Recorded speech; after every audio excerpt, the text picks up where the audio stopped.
ہے وہ بھی تعجب کی بات، لیکن وہ عادت ہے. زمین میں بیج ڈال دیا، پودا اگایا، تعجب ہوتا ہے آپ کو؟ نہیں ہے تعجب کی بات. یہ ہے تعجب کی بات. میاں ہتھیلی میں آپ بیج لے کر کے کھڑے رہو، کیوں نہیں پودا اگتا؟ کیوں نہیں اگتا؟ زمین میں بو دو، مٹی صاف کر دو، کل کو دیکھو تو وہاں سے زمین کا سینہ چیر کر باہر آتا ہے، پودا نکل آیا. پودا ہی نہیں، درخت بنتا چلا گیا. اب آپ، یہ تعجب کی بات ہے لیکن پوچھتے نہیں کیوں؟ یہ عادت ہے. یہ کیا ہے؟ عادت ہے. آپ کبھی یہ نہیں پوچھتے کہ میں ایک روٹی کھایا تھا آٹے کی، ایک روٹی کھایا تھا آٹے کی، وہ تھی گیہوں کے آٹے کی، جو کے آٹے کی. کھایا تھا 4 ٹکڑے کر کے، 5 ٹکڑے کر کے، لیکن جب اندر گئی تو بعد میں پتا چلا کہ کچھ حصہ گوشت بنا، کچھ حصہ خون بنا، کچھ حصہ منی بنا، کچھ حصہ پیپ بنا، اور کچھ حصہ فضلہ بن کر نکل گیا. ایک روٹی 5 چیزیں کیسے پیدا کر رہی؟ لیکن تعجب کسی کو نہیں. کیوں؟ یہ عادت ہے یہ بھی تعجب کی بات، لیکن یہ عادت ہے. اب عادت کے خلاف کبھی کوئی کام ہوتا ہے تو اسے قدرت کہا جاتا ہے. عادت کے خلاف کوئی کام ہوتا ہے تو اسے کیا کہا جاتا ہے؟ قدرت. اللہ رب العزت پورے نظام کو ہمیشہ عادت سے ہی چلاتا ہے. سب چیزیں اسباب سے ہوں گی. بچے ماں باپ سے ہی پیدا ہوں گے، شوہر بیوی ہونا چاہیے، یہی عادت ہے. ہاں یہی عادت ہے. زمین سے ہی سبزہ اگنا چاہیے، یہی عادت ہے. لیکن مولا کبھی کبھار اپنی قدرت کو دکھاتا ہے، کبھی قدرت کو دکھاتا ہے. تب دکھانا ہو تو بغیر باپ کے صرف مریم سے عیسیٰ کو پیدا کرتا ہے. عقل کہتی یہ کیسے ہو گیا، یہ کیسے ہو گیا؟ یہ کیوں؟ اس لیے کہ عادت نہیں، دیکھا نہیں تھا. یہ کیا ہے؟ اس کو کیا کہتے ہیں؟ قدرت ہے. اور اگر مولا تعالیٰ کو یہ عادت ہے، عادت توڑ کر کے مولا اس قانون کو توڑ کر کے قدرت دکھاتا ہے، اپنی قدرت دکھاتا ہے. کبھی رب تعالیٰ فرماتا ہے تم تو اس بات پر تعجب کر رہے ہو کہ بغیر باپ کے عیسیٰ کیسے پیدا ہوئے؟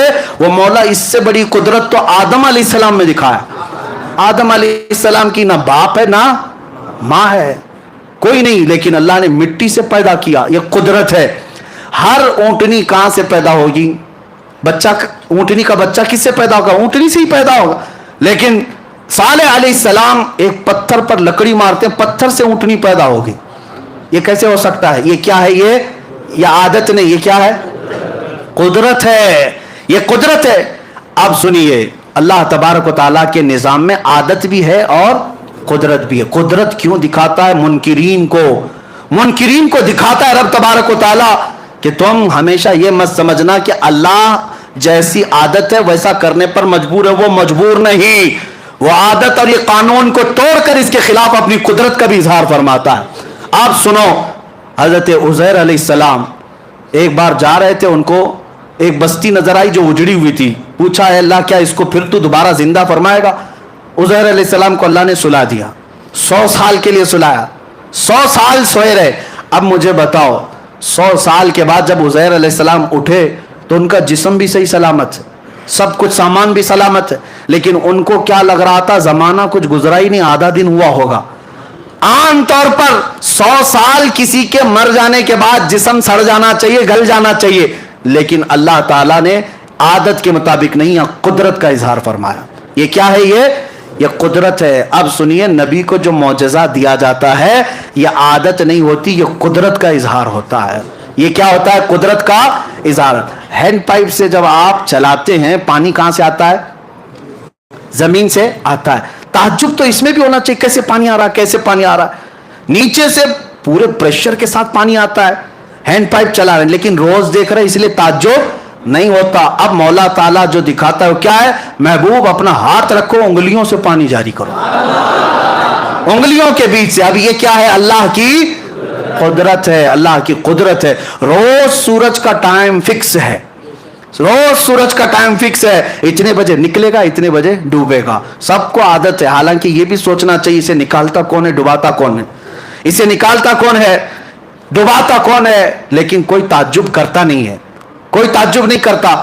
لیکن اللہ رب العزت اسی عادت کے نظام کو ختم فرما کر اپنے محبوب کو یہ جلوہ دیتا ہے. محبوب اشارہ کرو، ڈوبا ہوا سورج نکل آیا ہے.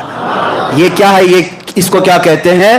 قدرت کہتے ہیں. آپ سنو، اللہ تعالیٰ کی عادت کے مطابق سفر بھی جو ہے نارمل ہوتا ہے. کوئی گھوڑے سے، کوئی اونٹ سے، کوئی کار سے، کوئی ٹرین سے، کوئی پلین سے، سب سفر کرتے ہیں. سب کی سپیڈ الگ ہے، سب کا اپنا اپنے رفتار اور تیزی طے ہے، ممکن ہے، اور سب فکس ہے. اگر رسول بھی ویسا ہی سفر کرتے تو رسول کا کمال کیا تھا؟ اگر حضور بھی گھوڑے کا سفر کرتے، اونٹ کا سفر کرتے، برسوں جاتے، حضور کا کمال کیا تھا؟ سب مانتے ہیں ہاں ایسا تو ہوتا ہے، ہم بھی سفر کرتے ہیں۔ حضور صلی اللہ علیہ وسلم اس وقت اگر بیت المقدس ہی جا کر 1 گھنٹے میں واپس آتے، آج کی قوم تو کہتی ہے تو ممکن ہے، راکٹ اتنا تیز جاتی ہے، راکٹ اتنا تیز جاتی ہے، لیکن رب تعالیٰ نے اپنے حبیب کے پاس اپنی ایسی قدرت دکھایا کہ ابھی زمانہ 1,00,000 سال بھی چلے میرے محبوب کی رفتار کو نہیں پہنچ سکتا، رسول کی رفتار کو نہیں پہنچ سکتا۔ اسی کو اب ہم ختم کرتے ہیں میرے عزیزوں۔ معراج کا فلسفہ حقیقت میں کوئی واقعہ، کوئی قصہ، کوئی کہانی نہیں، بلکہ میں کہتا ہوں یہ ایمان اور نفاق کو پہچاننے کی کسوٹی ہے، یہ نفاق اور ایمان کو پہچاننے کی کسوٹی ہے۔ اس لیے اللہ تبارک و تعالیٰ تمہیں یہ مجلس مبارک فرمائے کہ آج یہ جگمگاتے ہوئے چہرے اور یہ کھلکھلاتے ہوئے چہرے اور دلوں کے اندر یہ خوشی رکھتے ہوئے چہرے، یہ کسی اور کے لیے نہیں، اپنے رسول کے لیے ہیں۔ ہم رسول پاک کے تذکرے پر خوش ہوتے ہیں اور ہونا بھی چاہیے۔ جس کو جس سے محبت ہوتی ہے اس کے ذکر سے خوشی آ ہی جاتی ہے، اور جس کو جن کے تذکرے سے خوشی ہوتی ہے وہ جائیں ان کی محفلوں میں، ان کے جھنڈے اٹھاؤ، ان کے نعرے لگاؤ، ہمیں اس سے کوئی غرض نہیں۔ ہم کل بھی رسول اللہ کے تھے، آج بھی رسول اللہ کے، اور پھر ہم یہ کہتے ہیں بتلا دو گستاخ نبی کو غیرت سنی زندہ ہے، ان پہ مر مٹنے کا جذبہ کل بھی تھا، اور میرے نبی سے میرا رشتہ، لب پہ نعت پاک کا نغمہ، اپنا سب کچھ گنبد خضرا، وآخر دعوانا الحمدللہ۔